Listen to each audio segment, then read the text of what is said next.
Today we'll be making marshmallows without corn syrup.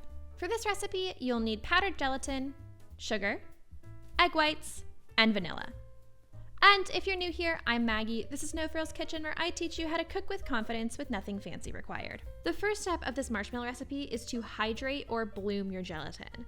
Simply add a bit of cool water to a small dish and evenly sprinkle your dry gelatin over the water.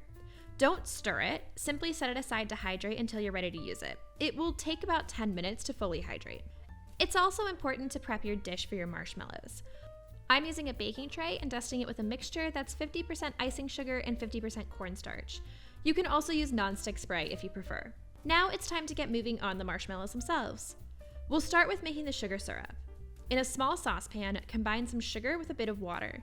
Set the pan over low heat and stir constantly until the sugar is dissolved, but ensure that the mixture doesn't come to a boil. You can take it off the heat every so often if you're worried it's heating up too quickly. It is essential that you get all of your sugar dissolved before the syrup boils to prevent crystallization. It's the same process in my other recipes where I don't use corn syrup, like my chewy caramels. Once the syrup comes to a boil, stop stirring and wash down any errant crystals collected on the sides of the pan with a pastry brush. Cook the syrup until it reaches 115 degrees Celsius or 240 Fahrenheit. While your sugar syrup is bubbling, it's time to begin whipping your egg whites. Whip your egg whites to soft peaks. This means the foam will droop when the beater has been lifted. I'm using a stand mixer here, and it's definitely the easiest way to do this, but you can use a hand mixer if you have someone to help you.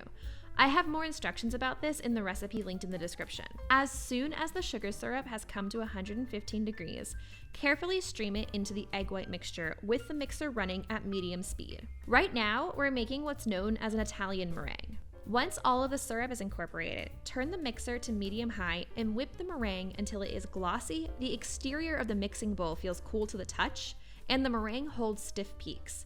This means that they stand straight up when the beater is lifted.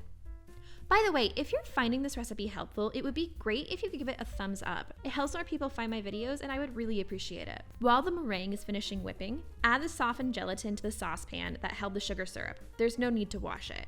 And gently melt the gelatin over very low heat until it's clear and liquid.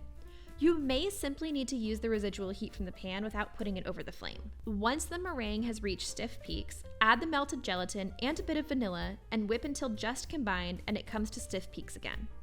Then, transfer the meringue to a pastry bag and pipe individual marshmallows onto the prepared baking sheet. Dust with more icing sugar if you'd like. Allow the marshmallows to set for at least 4 hours before serving.